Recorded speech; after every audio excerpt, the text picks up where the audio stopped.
« Vous ne pouvez pas me laisser ici, » murmura-t-elle, les yeux fixés sur la carrosse qui s'éloignait dans la bruine du matin, emportant avec elle tout ce qu'elle avait cru sien. Le nom, la maison, la dignité. Eleanor Ashworth se retrouvait seule sur le bord de la route, ses valises misérables à ses pieds, sa robe de deuil usée par des mois de larmes, sans un penny suffisant pour repartir, sans un visage ami dans cette ville qu'il avait pourtant connue comme la respectable veuve du défunt magistrat Edmund Ashworth. Elle avait 42 ans, elle venait de tout perdre, et ce que personne ne savait encore, ce que même elle ignorait, c'est que le vieux chalet délabré qu'elle allait acheter avec ses dernières économies cachait un secret capable de renverser les familles les plus puissantes du comté. Si vous êtes là depuis le début, vous savez déjà que les histoires les plus bouleversantes ne commencent pas toujours dans les palais. Elles commencent dans la poussière, dans l'humiliation, dans ce moment précis où une femme regarde sa vie s'effondrer et choisit quand même de se relever. Restez jusqu'à la fin de cette histoire, parce qu'elle va vous surprendre à chaque tournant. Et si ce genre de récit vous touche, laissez-moi un commentaire avec une note de 0 à 10. Votre avis compte vraiment pour moi. Et si ce n'est pas encore fait, abonnez-vous à cette chaîne. Ici, on raconte des histoires vraies de femmes et d'hommes qui ont refusé de se laisser effacer. Le comté de Whitmore, dans le Devon, n'était pas un endroit mauvais en soi. C'était simplement un endroit où les apparences valaient plus que la vérité, où le nom de famille qu'on portait ouvrait ou fermait toutes les portes, et où une veuve sans argent était à peine plus considérée qu'une étrangère sans papier. La ville principale, Ashbridge, était belle, des façades en pierre calcaire, une église anglicane dont le clocher dominait toutes les rues, des jardins bien taillés derrière des grilles en fer forgé. Mais sous cette surface soignée vivait une société qui jugeait vite, punissait discrètement et ne pardonnait presque jamais. Edmund Ashworth était mort en janvier 1887, emporté par une fièvre pulmonaire après 30 années passées à servir comme magistrat dans la région. Il avait été respecté, sinon aimé. Et Eleanor, son épouse depuis 20 ans, avait traversé son deuil avec la dignité qu'on attendait d'elle, les vêtements noirs, les visites reçues avec grâce, les remerciements polis aux condoléances des uns et des autres. Elle avait fait tout ce qu'on faisait. Elle avait joué le rôle jusqu'au bout. Et puis, 3 semaines après l'enterrement, le frère aîné d'Edmund, Reginald Ashworth, avait convoqué un notaire et avait commencé à démonter sa vie pièce par pièce. Reginald n'avait jamais aimé Eleanor. Il l'avait tolérée parce que son frère l'avait choisie, mais il avait toujours pensé qu'une femme sans fortune propre et sans lignée noble n'avait pas sa place dans la maison Ashworth. Edmund était mort sans laisser de testament valable. Ou du moins, c'est ce que Reginald avait prétendu devant le tribunal local. Et dans le comté de Whitmore de l'année 1887, quand un homme influent disait quelque chose devant un juge qui lui devait plusieurs faveurs, c'était à peu près aussi efficace que la vérité. Eleanor avait contesté. Bien sûr qu'elle avait contesté. Elle avait supplié l'avocat de la famille, un certain Clarence Holt, de l'aider à récupérer ce qui lui revenait de droit. Mais Clarence Holt travaillait pour la famille Ashworth depuis 20 ans. Il savait de quel côté son pain était beurré. Il avait écouté Eleanor poliment, l'avait assuré qu'il ferait de son mieux et avait transmis chaque information à Reginald le lendemain matin. 2 mois plus tard, la maison était au nom du beau-frère. Les comptes étaient gelés et Eleanor se retrouvait avec un petit coffre de vêtements, quelques livres et 83 livres sterling, tout ce qu'elle avait réussi à mettre de côté au fil des années, depuis son argent de poche de ménage. C'est le curé de l'église anglicane, le révérend Philip Marsh, qui aurait pu élever la voix. Il connaissait Edmund depuis l'enfance. Il savait qu'Eleanor avait été une épouse loyale, dévouée, irréprochable. Mais le révérend Marsh avait ses propres craintes. La paroisse était financée en grande partie par les donations de la famille Ashworth, et Reginald avait été très clair dans une conversation privée tenue juste après l'enterrement. Le révérend avait baissé les yeux. L'église avait gardé le silence. La matinée où Eleanor fut escortée hors de la maison Ashworth par 2 employés de Reginald, personne dans la rue principale ne la regarda dans les yeux. Certains se retournèrent, d'autres firent semblant de ne pas voir. Une femme qu'elle avait connue pendant 15 ans croisa son regard et détourna rapidement le sien. Eleanor porta ses bagages jusqu'au bord de la route, attendit que la carrosse de Reginald disparaisse au coin de la rue et resta là un long moment sans bouger, la tête droite, refusant de pleurer devant ses façades fermées. Elle avait 83 livres sterling. Elle avait 42 ans, et elle avait une décision à prendre. À 3 miles au nord d'Ashbridge, perdu entre une forêt de chênes et un champ abandonné, se trouvait un vieux chalet que personne n'habitait depuis au moins 10 ans. Les gens du coin l'appelaient le chalet du forgeron, parce qu'un maréchal Ferrand y avait vécu jadis, avant de partir sans explication un matin et de ne jamais revenir. La toiture avait souffert. Les volets étaient à moitié détachés. Le jardin était une masse de ronces et d'herbes folles. Mais les murs de pierre tenaient bon. La cheminée était encore debout, et le notaire du village qui en gérait la propriété, un homme sans importance nommé Bertram Locke, était prêt à s'en débarrasser pour 60 livres, comptant d'effacer cette ligne ennuyeuse de son registre. Éléonore signa les papiers sans hésiter. Elle avait regardé le chalet pendant 1 heure avant. Elle avait tourné autour, poussé la porte qui grinçait, inspecté chaque pièce avec calme. Et dans la pièce du fond, celle qui donnait sur le champ, elle avait trouvé sur le manteau de la cheminée une petite chose que Bertram Locke n'avait visiblement jamais remarquée ou jugée sans valeur, un médaillon en argent terni, fermé par un loquet rouillé. Elle l'avait glissé dans sa poche. Elle ne savait pas encore pourquoi. Mais quelque chose dans le poids de cet objet lui avait semblé important. Elle passa les premières semaines à rendre le chalet habitable, seule. Elle avait appris à se débrouiller depuis l'enfance. Elle n'avait pas grandi dans l'aristocratie, contrairement à ce que Reginald avait toujours prétendu, pour la diminuer. Son père avait été instituteur, sa mère couturière. Elle savait coudre, cuisiner, réparer ce qui se cassait, et ne pas se plaindre quand les journées étaient longues. Elle colmata des fissures avec de l'argile, retissa des bûches de bois pour l'hiver, nettoya chaque pièce à genoux, et la nuit, à la lueur d'une bougie, elle tentait d'ouvrir le médaillon. Ce fut au bout de 3 semaines qu'elle y parvint, et ce qu'elle trouva à l'intérieur changea tout. À l'intérieur du médaillon, il y avait 2 choses. Un minuscule portrait peint à la main, celui d'un homme qu'elle ne reconnut pas immédiatement, aux traits anguleux et au regard grave. Et derrière le portrait, plié en accordion jusqu'à devenir presque invisible, un petit carré de papier jauni sur lequel quelqu'un avait écrit à l'encre une seule ligne. « La vérité est sous la lame du foyer. Thomas le sait. » Éléonore lut cette phrase 10 fois. Elle n'y comprenait rien. Elle ne connaissait pas de Thomas.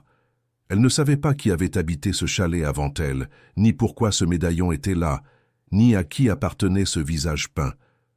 Mais elle sentit, avec cette certitude tranquille, que les femmes ayant traversé beaucoup de choses développent avec l'âge, que cette ligne n'avait pas été écrite par hasard. Si vous avez vécu assez longtemps pour voir la vérité être enterrée sous des mensonges soignés, vous comprenez exactement ce qu'Éléonore ressentit ce soir-là. Certains d'entre vous ont peut-être connu ça, cette impression que quelque chose d'important vous attend juste sous la surface, si seulement vous avez le courage de creuser. Laissez-moi savoir en commentaire si vous êtes encore là. Donnez une note à l'histoire jusqu'à présent de 0 à 10. Et si vous ne l'avez pas encore fait, abonnez-vous. Les prochaines révélations valent vraiment la peine d'être entendues jusqu'au bout. À 2 miles du chalet, dans un cabinet médical sobrement meublé au rez-de-chaussée d'une maison de briques rouges, vivait le docteur Arthur Pembridge. Il avait 49 ans, des mains habituées aux soins difficiles et des yeux qui avaient depuis longtemps cessé d'être surpris par la dureté du monde. Il était arrivé à Ashbridge 17 ans plus tôt, frais diplômé de l'université d'Édimbourg, plein d'une énergie que la province avait progressivement usée sans jamais vraiment briser. Arthur n'avait pas d'épouse. Il avait eu une fiancée, jadis, une jeune femme nommée Clara, la fille d'un avoué de la région. Elle était morte de la diphtérie en 1879, 3 mois avant leur mariage. Arthur avait surmonté ça comme il avait surmonté le reste, en travaillant, en soignant, en ne laissant entrer personne assez profondément pour que la perte puisse recommencer à faire aussi mal. Il avait une gouvernante qui venait 3 matins par semaine, un chien nommé Hardy, et l'habitude de marcher loin le dimanche après-midi quand les consultations s'arrêtaient. C'est lors d'une de ces marches dominicales qu'il aperçut pour la première fois Éléonore. Il passait sur le chemin qui longeait le champ du vieux chalet du forgeron, un trajet qu'il avait fait des dizaines de fois sans jamais voir de lumière derrière les fenêtres, et il vit une femme en robe noire couper des ronces avec une faucille, avec la concentration méthodique de quelqu'un qui n'a aucun temps à perdre. Il s'arrêta. Elle releva la tête. Leurs regards se croisèrent une seconde, puis elle reprit son travail sans un mot. Il continua sa marche, mais il pensa à elle toute la soirée. La semaine suivante, il revint par le même chemin et vit que la moitié du jardin avait été dégagée. Il s'arrêta à nouveau. Cette fois, elle était en train de réparer un volet avec un outil de fortune. Il lui proposa de l'aide. Elle refusa poliment. Il insista légèrement, pas par arrogance, mais parce que quelque chose dans sa posture, dans la façon dont elle tenait ses épaules droites malgré l'effort et la fatigue, lui rappelait quelqu'un qu'il n'arrivait pas encore à situer. Ils échangèrent quelques mots à travers la barrière. Elle lui dit son prénom, rien d'autre. Il lui dit le sien. Il repartit. Et le lendemain, il envoya par l'intermédiaire d'un gamin du village un petit panier contenant du pain, du fromage et une bouteille d'huile, sans mot d'accompagnement. Elle ne répondit pas. Mais le lendemain matin, quand il ouvrit sa boîte aux lettres, il trouva un morceau de papier plié sur lequel elle avait simplement écrit « Merci » et en dessous, sans explication aucune. Vous connaissiez un homme prénommé Thomas. Arthur resta longtemps immobile avec ce papier dans les mains, parce que oui, il avait connu un Thomas, Thomas Grenville, le maréchal Ferrand qui avait habité ce chalet exactement jusqu'au jour de sa disparition inexpliquée en 1876. Un homme qu'Arthur avait soigné pendant des années, un homme qui lui avait parlé peu de temps avant de disparaître, d'un secret qu'il portait et qu'il ne pouvait plus porter seul. Un homme qu'Arthur avait cru mort, un homme dont il n'avait jamais réussi à savoir ce qu'il était devenu. Il se rendit au chalet le soir même. Éléonore l'accueillit sur le seuil avec le médaillon à la main. Elle ne dit rien. Elle lui montra simplement le portrait à l'intérieur. Arthur devint blême. Le visage peint était celui de Thomas Grenville, jeune, avant les années difficiles, mais reconnaissable sans le moindre doute possible. Et la ligne écrite au dos, « La vérité est sous la lame du foyer. Thomas le sait », fit passer sur le visage du médecin une expression qu'Éléonore n'avait encore jamais vue chez un homme de science. Quelque chose entre la peur et le soulagement, comme si une vieille question venait enfin de trouver sa réponse. Il entra, il s'assit, et il lui raconta ce qu'il savait. Thomas Grenville avait été maréchal Ferrand à Ashbridge depuis sa jeunesse. Mais ce que peu de gens savaient, c'est qu'avant d'être maréchal Ferrand, il avait été l'assistant personnel d'un avocat nommé Morton Ashworth, l'oncle de Reginald et d'Edmund, mort en 1871. Morton Ashworth avait été un homme puissant et peu scrupuleux, spécialisé dans les successions complexes et les transactions foncières qui dépouillaient des familles de propriétés ancestrales au profit de clients fortunés. Thomas avait vu des choses. Il avait signé des témoignages. Il avait accepté de l'argent pour se taire. Et puis un jour, il n'avait plus pu se taire, pas complètement, et il avait commencé à garder des preuves.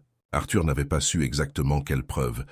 Thomas lui avait dit qu'elles existaient, qu'elles étaient en sécurité, et que si un jour quelqu'un les trouvait, plusieurs familles du comté auraient des comptes à rendre. 3 semaines plus tard, Thomas avait disparu du village sans laisser de traces. La rumeur avait dit qu'il était parti pour les colonies. Arthur avait toujours douté. La lame du foyer dans les vieux chalets de construction rurale du Devon désignait la pierre plate posée horizontalement sous l'ouverture de la cheminée, une plaque souvent amovible, utilisée jadis pour cacher des valeurs ou des documents. Éléonore et Arthur regardèrent ensemble vers la cheminée de la pièce principale. Ils se levèrent, ils s'agenouillèrent, et après quelques minutes à tâtonner sur les bords de la plaque de pierre, ils sentirent qu'elle bougeait. Dessous, dans un espace d'une quinzaine de centimètres de profondeur, enveloppé dans plusieurs couches de toile cirée pour le protéger de l'humidité, se trouvait un petit coffre en bois de la taille d'une boîte à chapeau, fermé par un cadenas dont la clé était passée dans un anneau fixé à l'intérieur du couvercle. Preuve que Thomas avait laissé le tout intentionnellement pour quelqu'un qui saurait chercher. Le coffre contenait un diaire personnel écrit de la main de Thomas Grenville sur une période de 4 ans, de 1872 à 1876, et une liasse de documents soigneusement conservés. Des lettres signées, des reçus de transactions, des copies de testaments avec des annotations marginales qui montraient clairement comment Morton Ashworth avait falsifié des clauses successorales pour faire transférer des propriétés à ses clients, et dans plusieurs cas, à sa propre famille. Parmi ces documents, il y en avait un qu'Éléonore reconnut immédiatement. C'était une copie du testament d'un certain Aldous Vane, propriétaire terrien du comté, mort en 1869. Ce testament avait été officiellement enregistré comme ne laissant rien à sa fille naturelle, une femme nommée Margaret.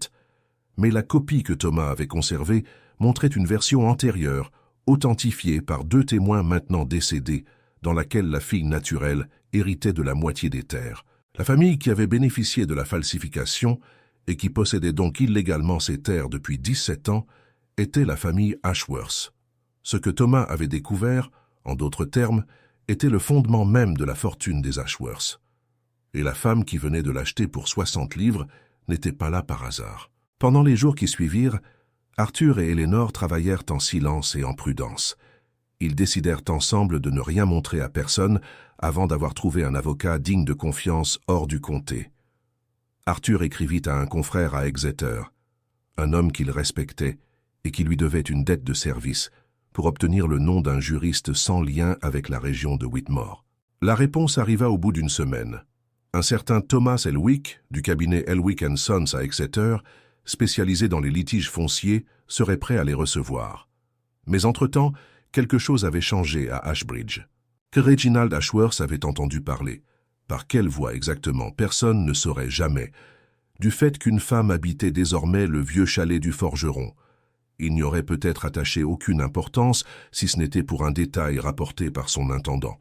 Cette femme était l'ancienne épouse d'Edmund, et qu'elle avait été vue en grande conversation avec le docteur Pembridge. Reginald n'était pas un homme imaginatif, mais il était prudent. Et la prudence des gens qui ont des secrets à protéger ressemble parfois à du flair.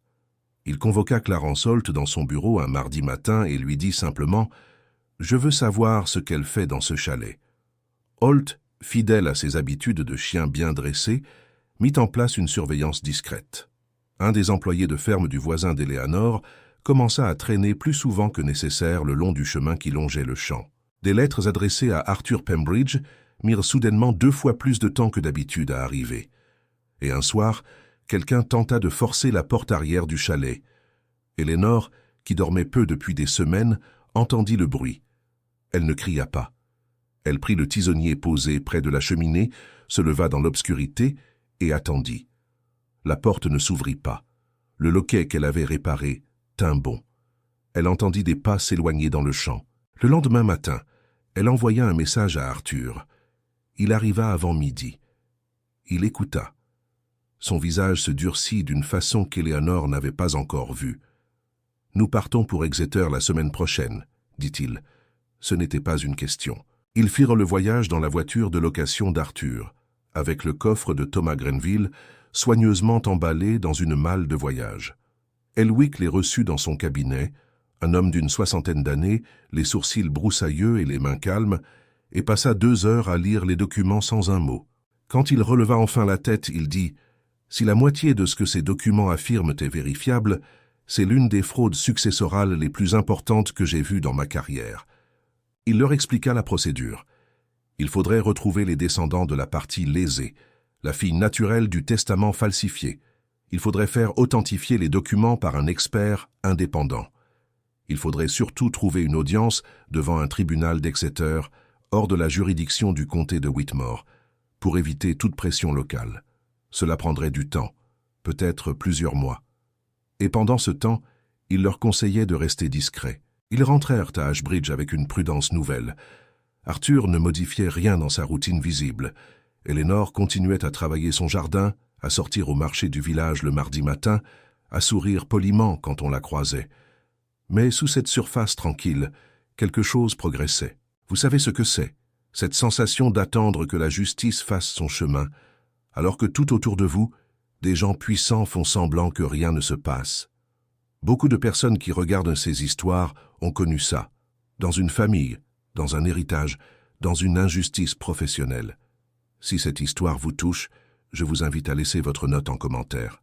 Et si vous n'êtes pas encore abonné à cette chaîne, c'est le bon moment. Ici, on ne lâche jamais l'histoire avant que la vérité soit dite jusqu'au bout.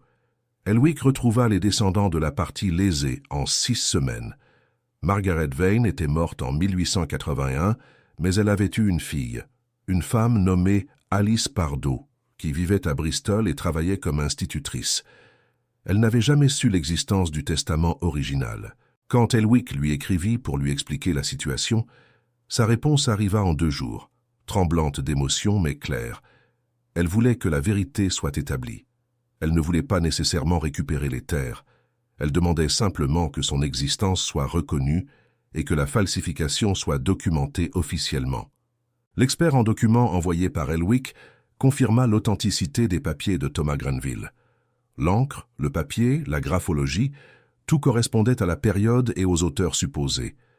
Il identifia en plus, dans la marge d'un des documents, une signature partiellement grattée qui avait appartenu à Morton Ashworth lui-même, une tentative maladroite d'effacer une annotation compromettante qui n'avait pas entièrement réussi. La date de l'audience fut fixée au tribunal d'Exeter pour le 14 mars 1888.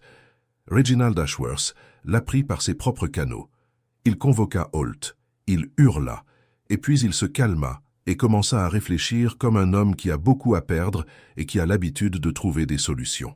Il fit publier dans la gazette locale d'Ashbridge un court article suggérant sans jamais rien dire directement que le docteur Pembridge avait des comportements contraires à l'éthique médicale concernant ses relations avec des patientes vulnérables.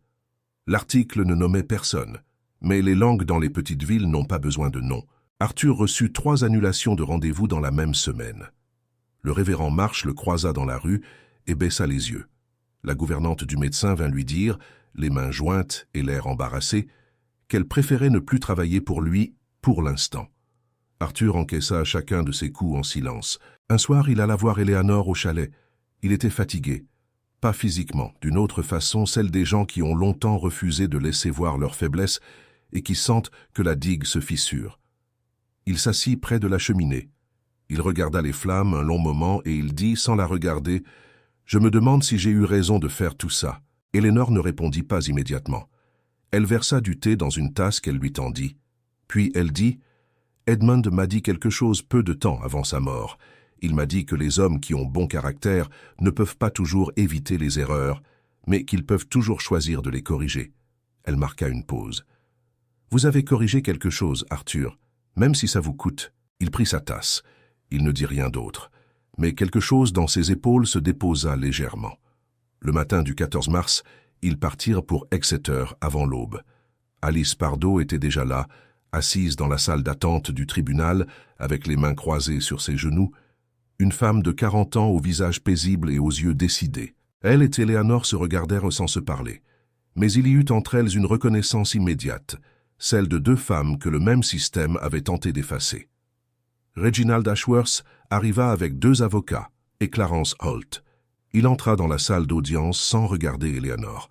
Il s'installa de l'autre côté de l'allée centrale avec cette assurance particulière des gens qui ont toujours gagné parce qu'ils ont toujours eu les moyens de faire gagner leurs arguments.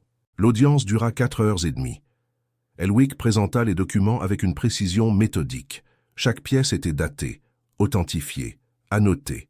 Il raconta l'histoire de Thomas Grenville, sa disparition inexpliquée, après avoir commencé à conserver des preuves, la façon dont le coffre avait été retrouvé sous la lame du foyer du chalet qu'il avait autrefois habité, avec une clarté qui rendit la salle silencieuse. Il appela Arthur comme témoin. Il appela l'expert en documents. Il appela Alice Pardoe, qui parla simplement de sa mère Margaret, de la pauvreté dans laquelle elles avaient vécu toutes les deux, de ces terres que sa mère avait toujours su lui appartenir de droit, sans jamais avoir eu les moyens de le prouver. Les avocats de Reginald contre-attaquèrent sur la fiabilité des documents. Ils questionnèrent l'authenticité de la conservation. Ils tentèrent d'insinuer que le coffre avait pu être manipulé, fabriqué, mis en place par des personnes mal intentionnées. Mais l'expert tint bon sous le contre-interrogatoire. Les dates tenaient, l'encre tenait, la graphologie tenait, et surtout, la signature partiellement grattée, celle de Morton Ashworth, tenait aussi. À 16h15, le juge Marcus Trevelyan rendit sa décision préliminaire. Les documents étaient jugés authentiques. La transaction foncière de 1869 était déclarée entachée d'une irrégularité procédurale grave, nécessitant une enquête complète. La transmission des titres de propriété liés à la succession Vann était suspendue dans l'attente de cette enquête. Et un rapport serait transmis au barreau d'Exeter concernant les pratiques du cabinet légal ayant géré la succession originale, dont les archives montraient clairement la participation de Morton Ashworth. Reginald se leva brusquement. Ses avocats posèrent une main sur son bras. Il se rassit, le visage gris. Eleanor n'applaudit pas. Elle ne sourit pas non plus. Elle resta assise, les mains posées à plat sur ses genoux, et regarda l'air devant elle pendant un long moment. Ce n'était pas de la froideur. C'était quelque chose de plus profond. La façon dont les gens qui ont beaucoup souffert accueillent la vérité quand elle finit par sortir, pas avec joie bruyante, mais avec un soulagement qui ressemble à la fin d'un bruit constant qu'on ne savait plus entendre. Alice Pardo traversa l'allée et s'arrêta devant Eleanor. Elle n'avait pas de mots. Eleanor non plus. Elles se serrèrent simplement la main. Dans les semaines qui suivirent, les conséquences se déplièrent avec la lenteur propre aux institutions, mais avec une certitude que Reginald avait sous-estimée. L'enquête sur la succession Vane fut ouverte officiellement. La propriété principale des Ashworth, qui avait été construite en partie grâce aux fonds tirés de la transaction frauduleuse, fut mise sous séquestre.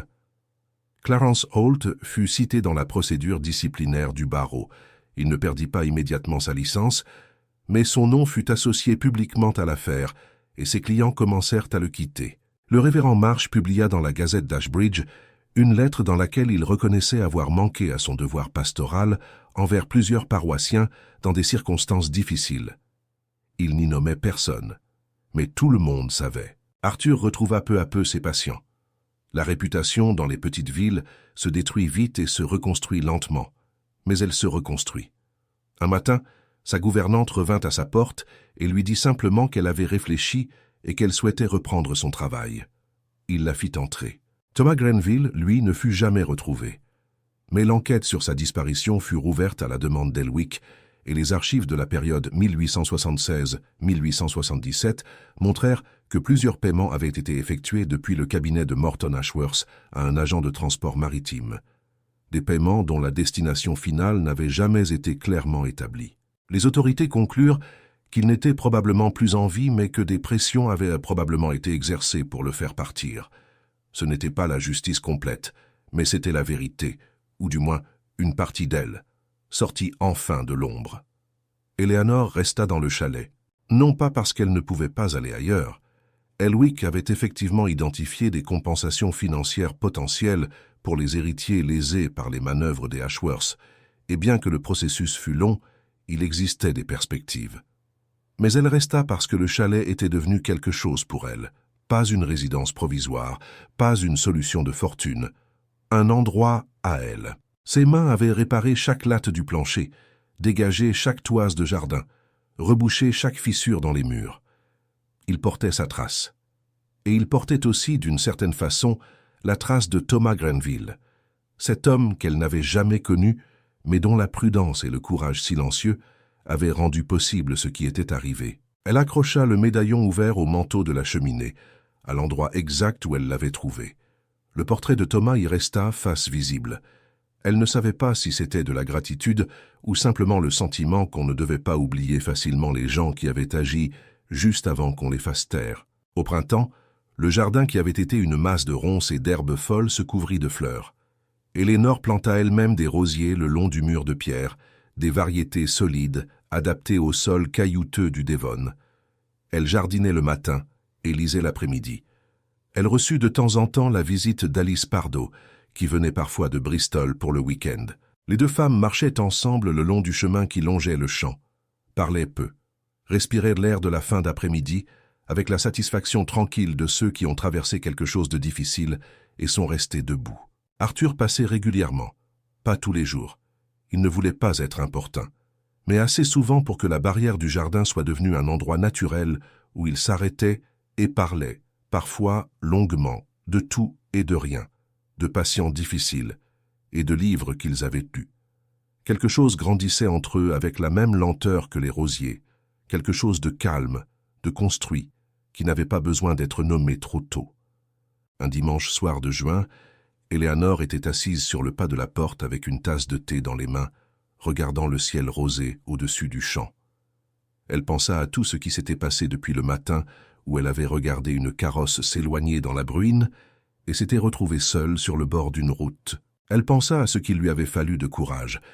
Pas le courage bruyant des héros, mais l'autre espèce, celle qui ressemble à de l'entêtement, qui consiste simplement à continuer à mettre un pied devant l'autre quand tout vous dit de vous effondrer. Elle pensa aussi à une chose qu'une voisine lui avait dite un jour, des années avant, sans qu'elle en comprenne encore bien le sens. Ce qu'on abandonne nous révèle toujours moins que ce qu'on fait quand on a été abandonné. Elle but son thé jusqu'à la dernière gorgée. Le ciel devint violet puis sombre. Les rosiers tremblèrent légèrement dans le vent du soir. Elle rentra. Elle ferma la porte. Le médaillon brillait doucement dans la lumière de la cheminée. Si vous avez suivi cette histoire jusqu'ici, vous savez déjà qu'elle n'est pas simplement l'histoire d'une femme laissée pour compte par une famille cupide. C'est l'histoire de ce qui reste quand on vous enlève tout, et de ce qu'on découvre dans ce reste qu'on n'aurait peut-être jamais trouvé autrement. Certains d'entre vous ont traversé des moments comme celui d'Éléonore, des moments où quelqu'un a décidé que vous ne comptiez plus. Et vous êtes là, encore debout. C'est ce qui compte. Laissez-moi un commentaire avec une note pour cette histoire, de 0 à 10. Votre avis m'aide vraiment à continuer à raconter ce genre de récits, ceux que les gens de notre génération méritent d'entendre. Si vous êtes abonné, merci d'être là. Si vous ne l'êtes pas encore, maintenant vous savez ce qui vous attend sur cette chaîne, des histoires vraies, profondes, racontées jusqu'au bout. Cliquez sur le bouton d'abonnement. Et à très bientôt pour la prochaine histoire.